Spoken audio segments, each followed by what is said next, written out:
Everybody loves toys. Let's check out a collection of bootleg toys.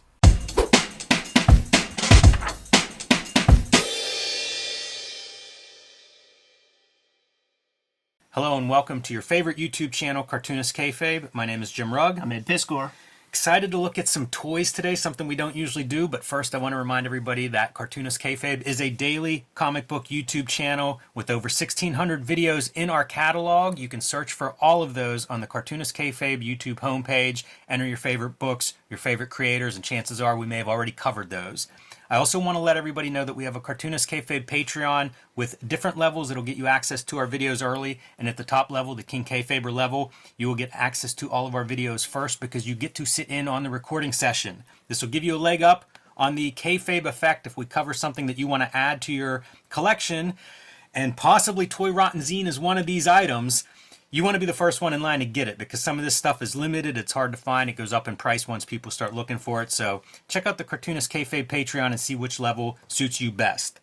So Ed, toys. Obviously, we started covering Wizard, and pretty early on, the toys start to invade the pages of Wizard magazine. And one of my favorite features along those lines is the customization of toys. So we're going to look at a couple of these, we call it bootleg toys, but a couple of different approaches to looking at toys, and in the case of Punker Mike, making some of these toys and making elaborate sets and photographs of them. There's just a lot, I think, from a creative standpoint to enjoy in this. Starting with the format itself. Yes. This zine is a full-color, comic book-sized zine. We talk a lot about making your own comics and self-publishing and everything that is available. And I feel like Punker Mike takes advantage of it with this zine to show off the best of his work here in a very attractive format that any comics fan is going to understand quickly. Good aesthetic. I like the Dymo label maker kind of lettering right there. Whenever I did the second self-published WYSIWYG,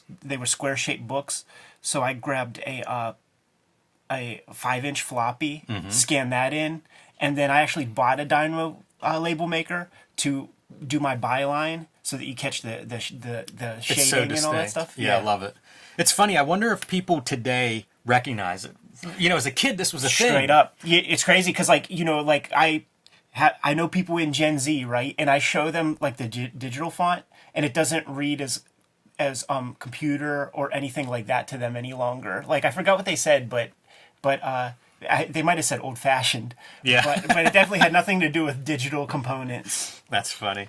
Old-fashioned. Well, how about handmade? How about very textured?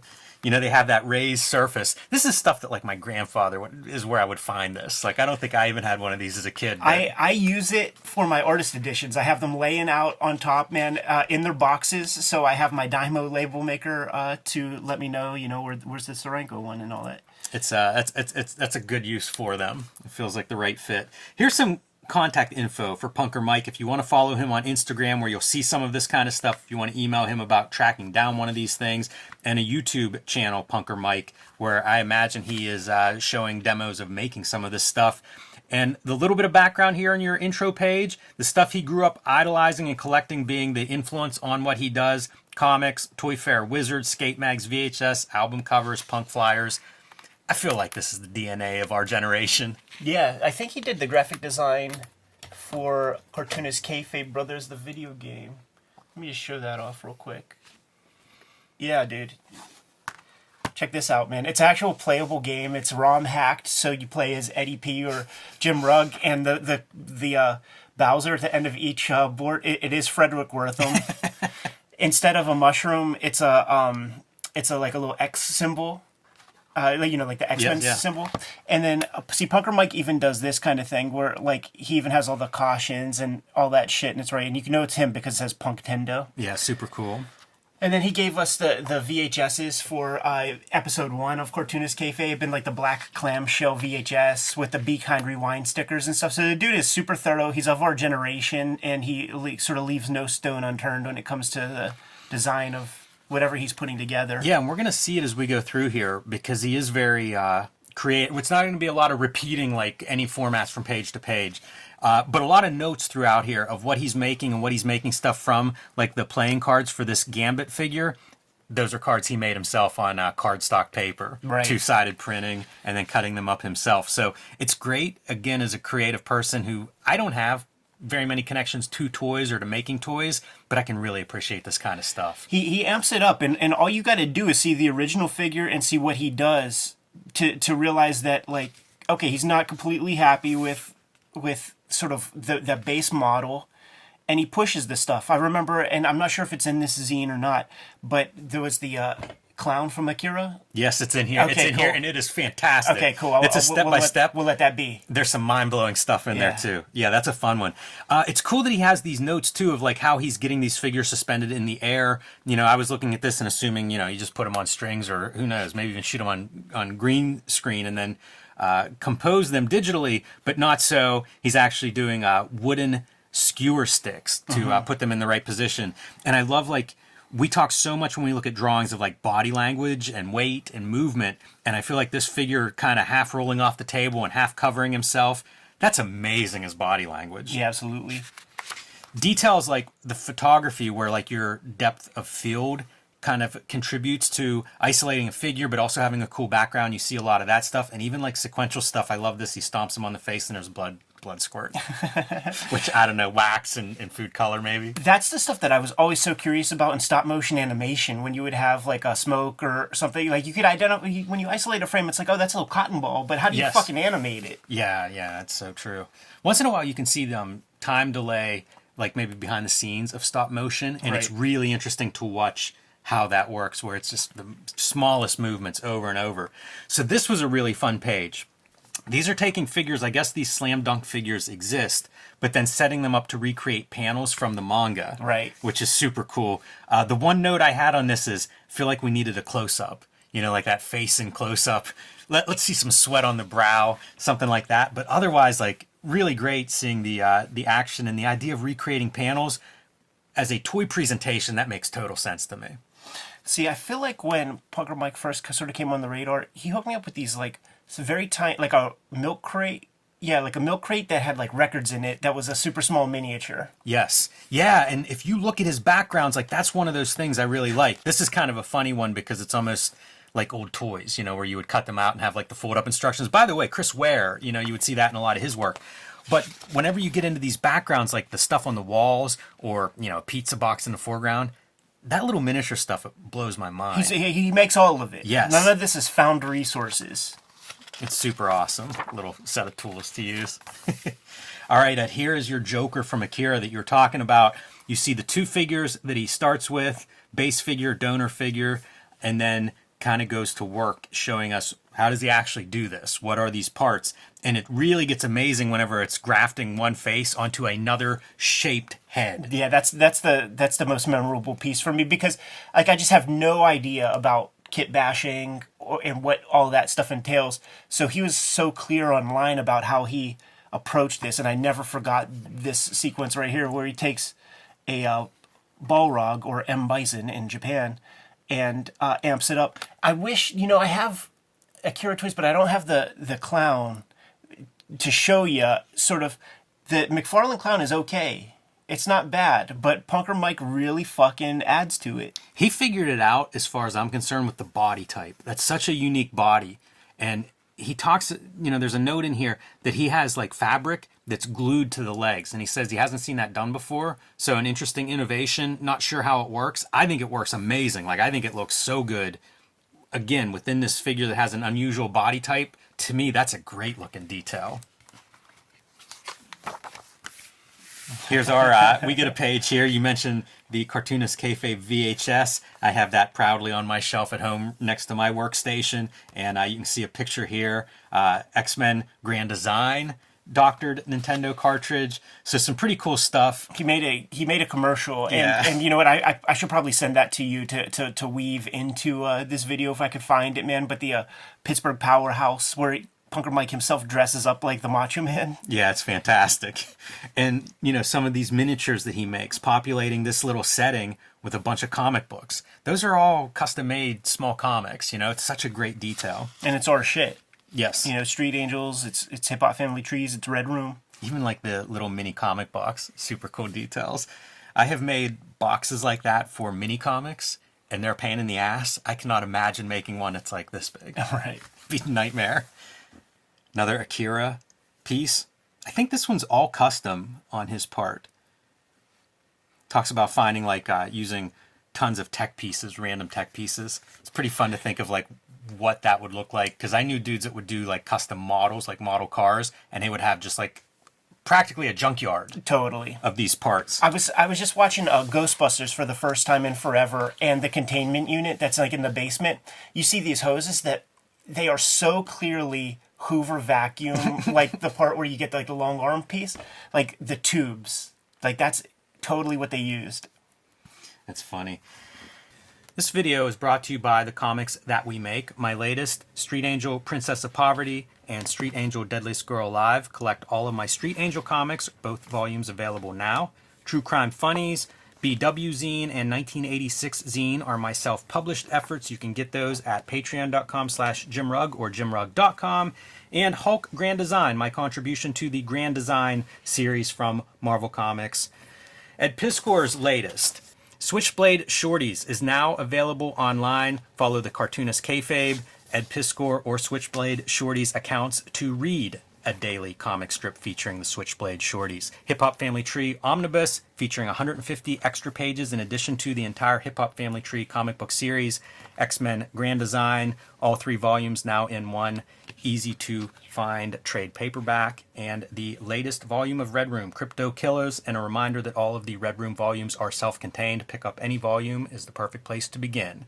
And now back to our video. His homage to Toy Fair magazine, and you can kind of see these setups. I think we would see a little bit of that in some of the Wizard toy columns. It makes me wonder if that's the first kind of sort of unveiling of that kind of culture, like in Toy Fair, where people are posing things and setting stuff up, because this has certainly persisted, and it has gotten to a very, very deep creative level where there are people who have hundreds of thousands of followers on like Instagram and things. See, this is a sweet spot for me, man, because that's that 6-player X-Men game that clearly was created in tandem with the first animated series, the pilot, because like these are all the exact characters and the exact costumes of those characters who were in that original X-Men pilot, and then all the villains and shit are the villains from that cartoon. So it's like White Queen, Pyro, maybe Avalanche. I don't even think Juggernaut. Maybe Juggernaut. But, that's a sweet spot for me.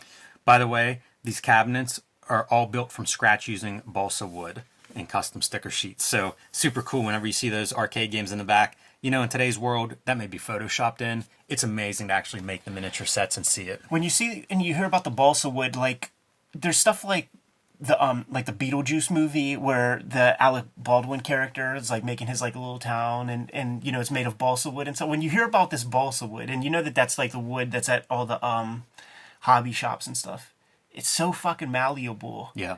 And people they make magic with it. But beyond just like the construction, right? It's kind of like when you learn perspective drawing where, okay, you got all the lines correct, but now it has to feel like an inhabited world, and you have to build patina, and you have to make it feel weather beaten and stuff. That's an extra level of craft and observation that requires more thinking. Like there are ways to create an oxidized look of metal and shit, right. And these guys they just know how to do that stuff. Yeah, I love this one because the other element is lighting, right? Yeah, and what you get out of that color. So you've got a cool set here. But now let's see what it looks like under these different lighting conditions. I love this as like the backlight. Yeah. And I was thinking actually, I considered trying to combine these digitally because I think it would be cool to have almost that fire outside the window, but then like the cooler inside, to really separate those two environments. But I love seeing the contrast and the idea. If you're building this stuff, it's not that different from artwork. You're almost experimenting like, okay, let me try the warm light instead of the cool light. And I love that he includes both of those. Again, for creating an interesting zine where you turn the page and you get something different on each page, I think it's a brilliant way to assemble this kind of artwork. Here's a shout out to Ashley Wood's character designs. And it's funny because he describes them as being, a kit basher's dream. So it's not just the quality of the action figure, but also from his perspective as a maker and a modifier, what are we getting here? You know, like these are the perfect pieces to add to your collection if you want to then use them for parts and kind of add to and make them your own. Makes me wonder what that means, really. Like, are they easy to pull apart or something like that? Like, what makes it a kitbasher's dream?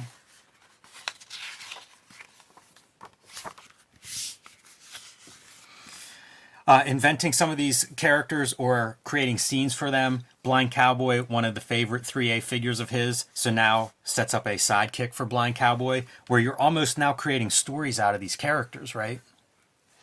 Kind of cool. Yeah, it's cool, man. So it's a whole culture unto itself, that's for sure. Pretty basic, I feel like, the kit bashing instructions here. You know, you're seeing the figure starts with, the figure it ends up with, and then a very great scene. Throw a little Dutch angle on it for dramatic effect, and you're good to go. You even get some of his comics artwork involved in there. Love the shit sound effect. And you can own a sick-ass Punker Mike custom figure here, a paper doll, if you will, and Casey Jones, inspired from Kevin Eastman and Rick Veitch, Casey Jones comic book North by Down East. Pretty great. And there is your follow information at home. You can see the kind of stuff that he shows off on his YouTube channel. So give it a follow. Punker Mike is awesome. He's been around Cartoonist Kayfabe pretty much from the beginning of Cartoonist Kayfabe. Very supportive of the show. So very nice to be able to show off some of his work. He may have sent me Wizard Magazine 1 for us to do vids on. Like we got a couple of them. Yeah, that sounds, I kind of remember that. You forget this stuff over the years. You get enough stuff sent in. All right, so the other piece that I thought I would include with this bootleg toy piece is a bootleg zine about toys. Reminds me a little bit of the 1986 idea. Instead of using 1986 comics as a subject, John Pham, a very good cartoonist, also long employed by Cartoon Network, but his comics include Epoxy, which got a Xeric grant, and was one of the books that I took from my very first MoCA as being a standout. So this is a guy of many talents, and got his hands on his own Risograph printing press, and I think this is one of the early experiments to, like, let's see what we can do with this thing. Yeah, what's very cool about this being set in like a 1980s environment is he is one of the animators on Saturday Morning All-Star Hits, which is the Ben Jones series on Netflix, where it kind of completely sort of exploits that Saturday morning cartoon aesthetic by having, you know, your morning show host guys, and then 4 or 5 different cartoons that are of that spirit of Thundercats and Battle Beasts and Care Bears and Denver the Last Dinosaur. So he comes from this pedigree, man.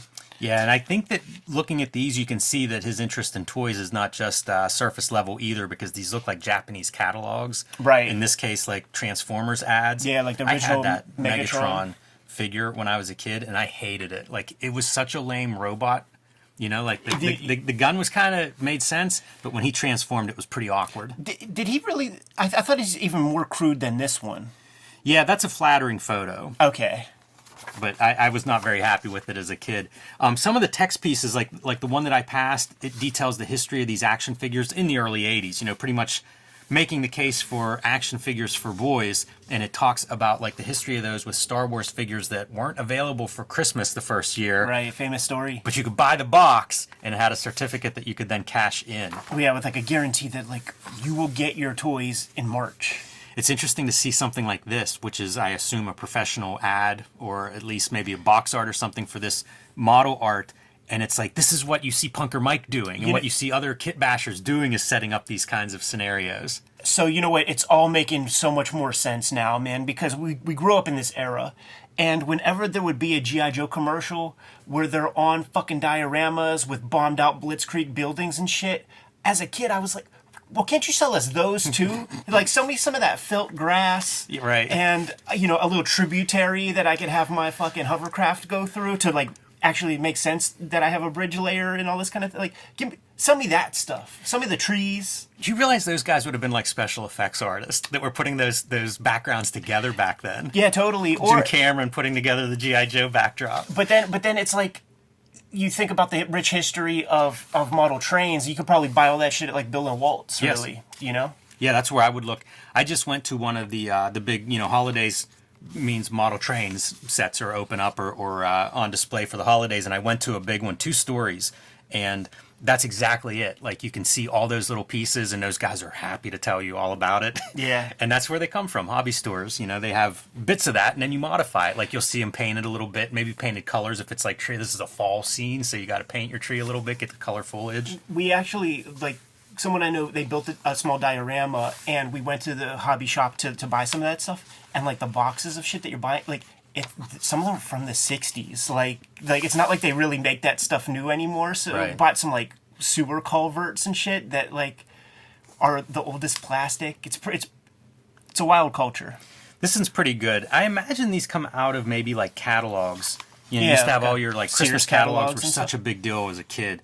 Probably better than most of the toys I would get. But this is 1983, and so there's a focus on video games and what all the different video game stations of that era are offering, and your licensed games are starting to be a big deal for like Atari and ColecoVision. Yeah, what's fun is like it's the video game crash of '84, so we're getting there. And of course, when you talk games and you show off that ET, Right. that's a big impetus for that. I think I had 3 copies. Because when I was a kid, my dad would just come home with Atari games because they were like $2 or something at local Hills. Dude, how about that for Transformer art? Talk about like airbrushed together and just completely an illusion of what that toy is. Super cool. But I also think from a production standpoint, what you see is a guy experimenting with this new Risograph toy, because you see like the one color pages, you see photographs that are, you're making a photograph out of multiple colors, and sometimes that works and sometimes it doesn't. But Fam is a very strong artist, and I think that's what you get is like, let's see right away, let's test the machine, see what it's capable of. Right. Kind of cool to see these kinds of things too, like the blow up of the toy. I think my cousin had this. Is that the panther one or the bird? I think it's the panther. I'm pretty sure that's the panther head, which actually worked much better. Now they have like the Honda box scooter. I don't know if you've seen that thing, but it's kind of it's this folds up like a rectangle, in this shape, but then unfolds with a handle and like wheels that pop out that you could actually ride around. So you could park it easy. Yeah, or carry it with you. All the anime manga influence too is really interesting to me, and I wonder, like, again, where exactly this is coming from. I know Fam is in LA now, but I don't know if that's where he grew up or what, that he would have access to some of this material. Right. How about that for a cool G.I. Joe piece? Can you name some of these guys, man? Not too many. Is that Roadblock? That's Roadblock, and that's a low light, and that's Lifeline, and that's Dial Tone. I can't quite see that guy so well. Love the snakes coming out of the tree. Very evocative, and it'll be guys like And then here is us. it'll be dudes like Earl Norman or Norum who would be painting some of that. He definitely painted what do you call it? Masters of the Universe stuff, and he was so literal with the paint jobs that he would do, where it would be all but the seams of the action figure it's like, you know what I mean? It's like he's posing and stuff, and it's pretty much a still life. I love those paintings. Those things are so great. So many bright colors too. See, this is a sad era, man, because like that's when they start doing like I guess that's Blanca. Does that look right? Like it's from Street Fighter 2? Right. And that would be like the Swan Song, like When is that? I mean, it's that had to be 90s. late. Yeah, it's the 90s. That's why I'm calling, like, maybe it's not Blanca. Maybe it just looks like that because that's the colors that he had available. It's so funny because, like, if you cover up the top, it's John Cena. Right. You know what I mean? Like, with that armband and everything, would not take much to do it. How about that Karate Kid set? Yeah, my cousin had these. And you know what? I was going to comment because, like, the Remco, the back of the box would be the cardboard, like the brown cardboard with, like, a one-color ink. So, like, when he has those one-color pages, it makes me think of Remco, actually. Years ago, I saw, it was Transformers, but they were packaged that way. It had to be some kind of bootleg. They were in a dollar store. And they were so cool because it was like the Transformer, but the packaging was totally just the most generic, and it was one color on the backs like that. That's weird. Yeah, it was very weird. They might have been all plastic too, like they were a little bit of a stretch. But it was a Transformer, or it was a bootleg? They weren't branded that way. But I mean, it was toy. right. Yeah, well, that's what Remco is. Like, Remco's the bootleg company. They can't get Conan, so they do Warlord, and they can't get the WWF or the WCW, so they do the AWA figures. Those Shogun Warriors, man, they look great. Oh, dude, like would these be your era, like 1980? You'd probably be old enough to be fucking with these things, man. There was a Godzilla that was a part of that line. I don't remember seeing them like as a kid collecting them, but they're things that I would see like at flea markets and then eventually in comic shops and comic cons and things like that. Mazinger Z, I think, was on some block of like maybe an afternoon. Yeah, but it was programming just, or something. Yeah, but it was just like so perverted, and just a couple episodes came. I don't think the whole thing. Yeah, I don't remember the cartoon much, but I remember like the credits. You know, like the opening scene where like wings would show up and he'd fly and stuff like that. It was always really cool. And then like that Empire Strikes Back playset. You know, it's like your inner piece. Oh, that's between the two. So pretty awesome. I remember picking this up somewhere, at some zine show or something. Didn't even realize what it was or that John Pham was the guy. And then like I'm riding home. I think I was flying home and I was looking at my haul and looking very closely at like this little insert and realized, oh, that's his email contact, and realized it was John Pham, and it kind of made more sense, having some of his stuff. And there's two pieces of that. The other one is this Scuzzy. You can see it's a different ink, and its all focus is video games, but kind of the perfect, again, experimentation. You're trying to get through this machine quickly, so throw together some fun ads and see what you can do here. Yeah, if you want to grab these real quick, man, like that's like lower these. Oh yeah. Like this is when he perfected the risograph. Like look at what he's accomplished. Yeah, my goodness. Yeah, I'm glad you had these handy, Ed, because this is like the application, right? Like let's experiment and see what we get. And he was doing stuff on these like oversized pieces. I don't know if this one has one, but he was also doing some of these zines that were even one size bigger, where he had to run half a sheet through the machine multiple times to get all the colors on it, and then like fold it over, do the other half of the sheet, do the backside. But really pushing that machine about as far as you could go. And I think he mixes his own inks at this point. It wouldn't surprise me. Yeah, a guy that's very detail oriented. And see, this is like a feat that should be acknowledged, because we saw how off-register the first ones were, and it's famous. Like the original Apple logo was like an expensive logo to create because there was no black holding lines to separate the registration of the various colors. So imagine like the boxes for Apple computers, like they threw out the ones that had the off-registration fucking Apple logo and stuff. So he's flexing right here, and he's showing you how he's able to, keep things reasonably well registered while doing it manually, essentially. Yeah, you wonder how many passes we're looking at there. I don't know if he has a 1 or 2 color machine, but several passes, and the registration is tight. You don't see white lines between the colors, and you don't see overlaps between those colors. So that's probably at least 3 or 4 passes at least. Yeah, super cool stuff. One of my, a cartoonist that I've really come to love over the years, because like this is what you get from him. Like he's done somewhat traditional comics, but then like you'll get a zine like this or a handmade comic like this, and it's just pushing the limits of production as well as being a great cartoonist. But there you go, man. Some bootleg toys for everybody at home. I'm sure there's quite a crossover between making comics and making these kinds of toys and action figures, and figured might be something everybody would enjoy. Good to go, Jimmy? I am. Kayfabers, remember to like, follow, subscribe to the YouTube channel. Hit the bell so that we can notify you when new videos are available. We are a daily YouTube channel with more than 1,600 videos at your disposal. We may have talked about your favorite comics. The way that you can find out, hit the magnifying glass on the front page of the Cartoonist Kayfabe YouTube channel. Search for your favorite comics. Check out those episodes. If we haven't covered your favorites, then let us know in the comments what those comics are. We'll push them a little bit higher on our to-read list. Ultimately, the vids are brought to you by the comic books that we make. And before you is a little sample of the books that we have out in the wild right now.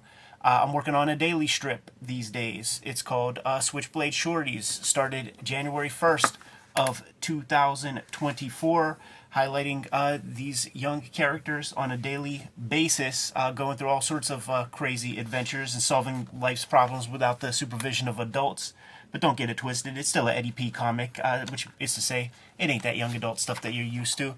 Also, on the racks right now is Hip Hop Family Tree Omnibus is out in the wild. We still have some stock in that after the holiday rush. 500 plus pages. with a bunch of additional material. Thank you guys who have supported the comic already. I saw a lot of these as gifts during the Christmas season. X-Men Grand Design trade paperback, collecting all of my X-Men Grand Design stuff, is out there in the wild right now. And the newest comic to hit the stands in January is going to be Red Room Crypto Killers, the trade paperback that contains the 3rd season of Red Room Comics.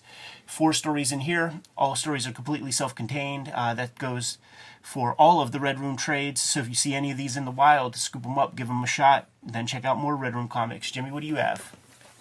I have my contribution to the Grand Design mythos. That is the Hulk Grand Design. These are sold out at the distribution and publishing levels, so pick those up if you find them somewhere while supplies still last. I have been self-publishing the 1986 zine, the BW zine, and my nonfiction anthology True Crime Funnies. These are all available at patreon.com/JimRugg.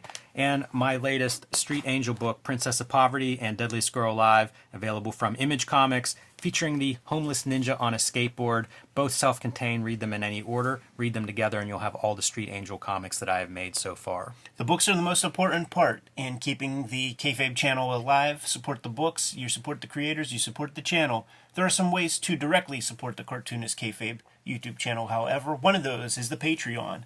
And the King Kayfabers on the Patreon get all the videos before anybody else. Mitigates the Kayfabe effect, and we talk about some rare stuff very often.